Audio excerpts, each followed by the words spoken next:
Will US CPI inflation data crush the stock market? For weeks now, US economic data has been off the menu amid the US government shutdown, but finally, we're going to get this special dispensation, a little view of inflation trends out of the US. The market's no doubt waiting with bated breath. We're going to talk about what all of it might do and why. Macro Money starts right now.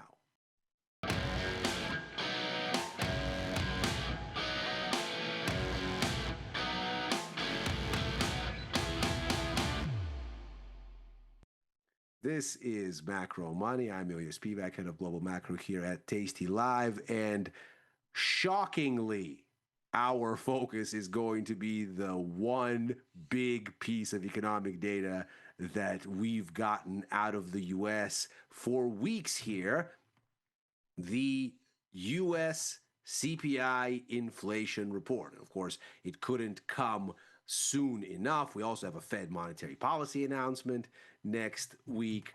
Of course, that's going to be an important input into that conversation. So what we are going to do here is look at what the markets did here today, just to quickly catch up on the price action, then quickly get into the specifics, because there's a lot to talk about with this CPI data. We need to update ourselves on what U.S. inflation has been doing, what the trends are, where we're going, because there's going to be a lot for the markets to chew on. So without further ado, stocks a little bit higher today after yesterday's sell-off. Ultimately, we don't end up going very far between yesterday and today. Over the past 48 hours, we're basically unchanged. S&P up almost 0.6%. NASDAQ up almost a full percentage point, 0.9%.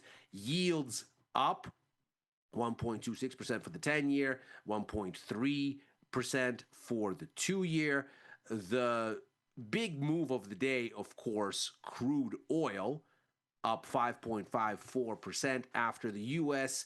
slaps Russia's major oil producers, Lukoil and Rosneft, with sanctions, basically aiming them at China and India, saying, we have basically blacklisted these two companies. If you do business with them, you get cut out of the U.S. financial system. Not a dissimilar approach from the way that the U.S. went after banks and sort of adjacent companies when there was the squeeze to get Iran to the negotiating table on the nuclear deal back during the Obama administration, not dissimilar from the way the first Trump administration went after Huawei and essentially said, if you use this for your 5G infrastructure, then we're going to squeeze you. So there's all kinds of escalation here happening to try to ostensibly compel Russia to the negotiating table to end this war in Ukraine. So crude oil around that kind of a supply shock, if, of course, China and India, and let's face it, probably more India, actually take the cue here and stop buying Russian oil. They've been buying it, of course, at steep discount because there is effectively a price cap, but also because beggars can't be choosers. Russia can only sell but to so many places because of all the sanctions already in place. So they've been selling at steep discounts. If India then had to go back onto the open market and buy oil there because they would need to once again wean themselves off Russian supply, well, then you'd have a tighter market. And so not surprisingly, crude oil having a very sharp reaction here. Gold, by comparison, up only a hair. You'd think this is exactly the kind of geopolitical escalation that gets gold excited. Well, it didn't, and that's despite the fact that we have had 2 days of brutal selling. Earlier this week, in fact, gold suffered its largest decline, the first decline in excess of 5% a day since August 2020, which is something we spent a whole lot of time talking about yesterday and why that's probably going on. So definitely check out yesterday's episode. We'll put a link up here somewhere in the video so that you can go and see that conversation. The US dollar basically flat today, doing nothing against the euro. The yen weakening a little bit. That's as the new government in Japan really starts to solidify. The new prime minister is in place. She had to do some new coalition talks to get that together. But once again, an LDP-led coalition has a prime minister at the helm, and she is very dovish. New Prime Minister Sanae Takaichi is looking at the BOJ and basically saying, you don't need to do all these rate hikes.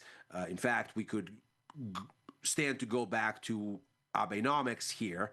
Abe, of course, her mentor and famously overseeing a tremendous dovish expansion in the BOJ's efforts. So the yen still smarting from all that. Bitcoin, once again, doing its stocks on steroids thing. Stocks are up a little, so Bitcoin is up a little bit more. But it hasn't gone very far either in recent days. So, US CPI. What are we looking at here? Both the core and the headline are expected to come in at 3.1% year on year. That is not the biggest departure for core. Looking at the core, in fact, this would be the third consecutive month at 3.1%, but it would be a big departure for the headline. As a matter of fact, it would be the highest headline reading since May of 2024. So the highest in 16 months. And not surprisingly, that's the kind of thing that can get Fed officials thinking. It's the kind of thing that can change the calculus on Fed policy expectations. And of course, that has important implications for the markets the whole world over. So, where are we on those Fed policy expectations? For October, that's the meeting coming up next week, we are overwhelmingly priced for a 25 basis point cut. No big shock there. As a matter of fact, we can see this is where we've been not only yesterday, but a week ago, even a month ago. This was well over 80%, approaching 90, and we can see that over the course of time, this has only solidified. So we are now very, very priced in to the tune of almost 99% chance that this cut is going to occur, and that it's going to be a 25 basis point cut, not a 50 basis point cut, which is a flirtation that we explored a week ago, but no longer. Same thing for the December meeting, the FOMC on December 10th. That's supposed to give us another 25 basis point cut. And again, we're well into the 90s here as far as probabilities.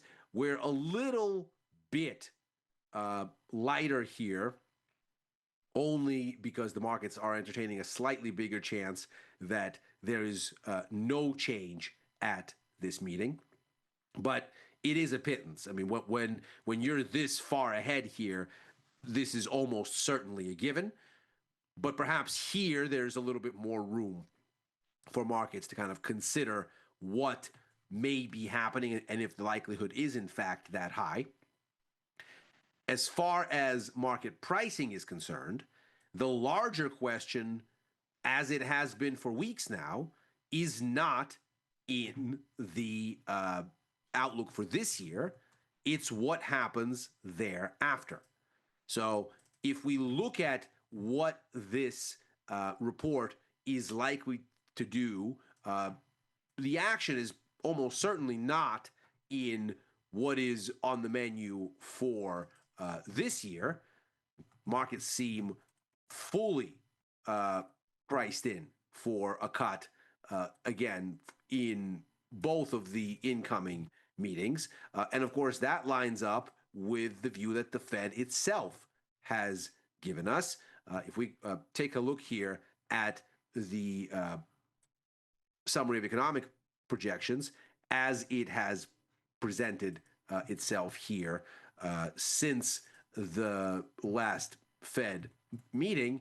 What we immediately see here is a situation where the Fed narrowly has 3 cuts on the menu for this year, of which obviously September was one. So that one is already off the board. Consider the starting line here was 4.4 for the median. And what we're expecting here is to come into 3.6. So to get from 4.4 to 3.6, you'd have to cut 3 times. So that's already in the market, as we just saw, and already in the Fed's outlook. Not a whole lot of controversy there. The larger issue is what happens thereafter. And you can see that for 2026, the markets are quite a bit removed from the Fed's view. So the Fed here only has a single cut, just 25 basis points. And obviously where we are for the markets is increasingly biased in the direction of 3 cuts. So obviously 50 basis points are already there when we have 68 basis points priced in. And of course, that's then also 18 basis points in the direction of the next 25. So 50 plus 18 is how you get 68. And that 18 out of 25 basis points means that the implied probability of that third cut is a pretty elevated 72%. So the markets here are very much of the view that the Fed is likeliest to deliver 3 cuts next year. And the markets obviously are not only sort of embracing this more dovish view, but through the period that we've had this shutdown and a little bit longer, basically in the wake of the initial rate cut here, which is how you get this level change. This already includes 1 cut. The markets have only gotten more dovish. And clearly, the implications have been that the Fed's just wrong, that they're not going to do what they say they are. And it's important to remember the Fed's perspective here is couched in having upgraded GDP expectations, having upgraded inflation expectations in this same update. Now, there is some credence to this. If the markets are already in a dovish setting for policy, then the risk is that the Fed is right and the markets have to reconsider and readjust. Looking at the dynamics for inflation here, then we can see the idea as propagated by one Stephen Mirren that the tariffs are not driving inflation seems pretty plainly wrong. Because what you're looking at here is goods inflation that has been anemic for a long, long time. This is the year-on-year goods inflation contribution to CPI. And you can see that as of this latest data, as of August, you're looking at the highest goods inflation year-on-year since back here. So you're looking at a more than 2-year high on goods inflation.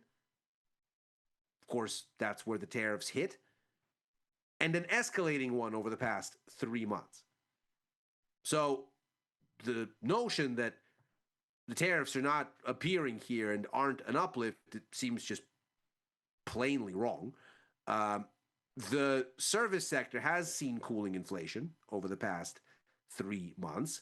And of course, that's the biggest component of the story. As we can see here, services inflation is a much bigger deal here than is goods inflation. Goods still only just a sliver as far as the overall contribution. And so the real question here will be, do you accidentally now get a bounce in services inflation because goods start to feed in here. They are, of course, inputs into a lot of the services. You also have a big jump here in August in housing inflation, which is a big argument from one Stephen Mirren for why inflation is not a thing to be concerned about. And indeed, to his credit, we can see here that the trend in housing inflation has been increasingly weakening. We'll see if this marks some sort of a turning point. But you can certainly see how, with slightly cooler inflation on the services side, you nevertheless have a buoyancy on the goods side that's increasingly apparent, and that may start to drive inflation even higher. So the concern here, of course, is that the Fed is right to be flagging higher inflation, right to be flagging the risk that this will keep them from cutting rates more than the markets think, or at least as much as the markets think, and that the markets are going to have to rethink what their baseline is in the wake of this data. You can see something similar in these annualized dynamics, so where the trend is. In particular, the 3-month annualized here for both headline and core, the blue and the yellow bars, are dramatic departures from this trend toward slowing inflation going all the way back to the beginning of the year. We've clearly crossed some sort of line here. And of course, you can see the month-on-month changes in both have been growing larger going back to March. We also see when we compare U.S. inflation data to the ISM services index of prices, this is a private sector survey from the Institute of Supply Management, so of course it's not affected by the shutdown. This data continues. And we can see that it tends to front run headline CPI and PCE by give or take 2 months. And what that would imply here, looking at the way that the ISM number here works out, and of course it's the services sector that's the most important, not only because the bet here seems to be that that inflation will continue to cool, even as the goods side perks up a little bit, and of course that's more significant because this is a much bigger part of the overall economy than the goods sector is. The implication is that inflation is on the cusp of surging if this continues. Because if what this is foreshadowing arrives here and we start to get extension this way, well, then how in the world is the Fed going to do all those cuts that the markets think? Moreover, we can see here that headline and core CPI, here's the headline, here's the core, has recently overshot the benchmark nowcast from the Cleveland Fed that people look at. Now, obviously, these things are very close, but we can see that for basically the past, let's call it 4 months, going on 5, where there has been deviation from these forecasts for the headline, it's been surprising on the top side. Now, for the core, we were running a little bit cooler until we got to July. And since then, from July into August, core started to surprise higher. Now, that's only 1 month of data, but maybe what we're starting to see is whatever was happening here is starting to finally show up in core, which tends to be slower moving. So again, maybe there is a case here for an upside surprise. The markets, for their part, are not worried. We can see inflation expectations baked into the bond market have been declining basically since mid-August going into September. And if we look closer, the real decline has been even longer running from maybe about July. That has given us lower yields, both at the front end and the long end, the 2 and the 10. And it's also pushed the yield curve into a flatter setting. The 10 to 2-year spread has been coming in. So the markets clearly look at this and go, well, what inflation? The Fed's going to do these 3 cuts, so that's how these things match. This decline in inflation expectations and this expansive call for easing. But what's interesting here is that the US dollar is not taking the hint and saying, no, no, no, no, no, no, no. That's not what's going on here. We can see the dollar has actually been going up. And it's been going up since basically middle of September, where it hit July's low and bounced. And so in the wake of that Fed meeting, the market is apparently saying, yeah, maybe not so fast, at least as far as the dollar is concerned. In fact, when you look at the relationship here between stocks and Fed policy expectations, something has clearly broken here since the beginning of October, because we can see that from basically May, more dovish policy expectations have helped the stock market, and clearly that has stopped being the case as of the beginning of this month. Policy expectations have become more dovish again. The stock market can't seem to make hay of it. It's still stuck and can't really get out of this range. A similar thing is happening for the dollar, where again, policy expectations are getting more dovish, and the dollar is instead going higher. So either the markets are starting to sniff out the idea that maybe the market's dovish expectation is wrong and needs to adjust, or these markets are just not caring about the Fed and reconciling this thing because we haven't had economic data, so perhaps we're going to get a snapback and the markets will re-engage. And which way they re-engage, of course, will depend on what the CPI numbers show. Beyond the CPI numbers, we're going to get a look at growth dynamics, both from the Eurozone, that composite number, and from the US even more critically, that set of numbers. This is for October. The expectation looks like steady manufacturing and a little bit of a cool off in services, but what economic data there has been, looking at the green line here to check the tone of the incoming data into the Atlanta Fed's closely watched GDP Now forecast, we can see the tone has been obviously positive. And so with that, we would expect more inflationary pressure, less scope for rate cuts.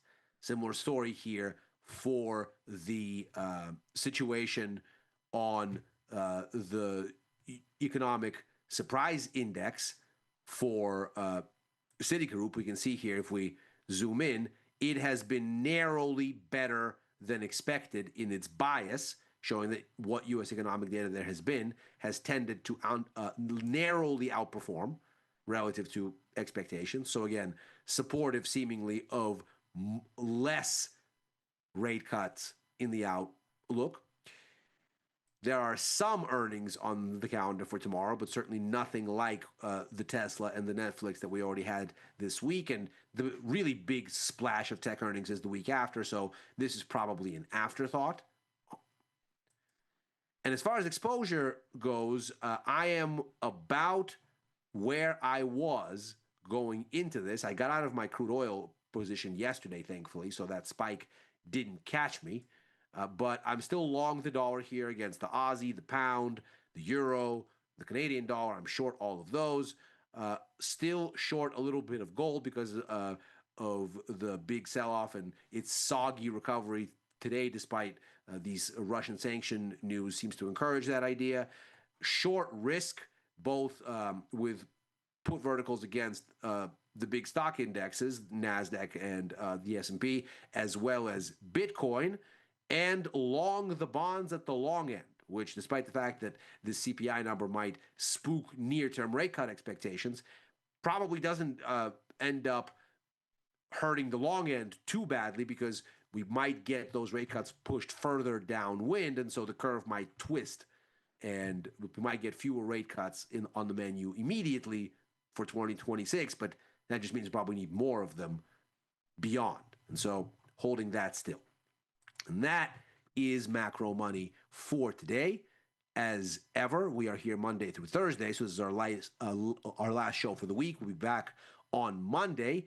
Thomas Westwater and I will be on last call tomorrow to talk about what the CPI numbers wrought. So do come and join us for that. That's at 2:30 Central Time, 12:30 Pacific time, 3:30 Eastern here on Tasty Live. I am also, of course, writing for the news and insights portion of tastylive.com and commenting at Ilya Spivak on former Twitter and on Blue Sky. If you're watching this on YouTube, like and subscribe. Macro Money returns next week. Happy trading.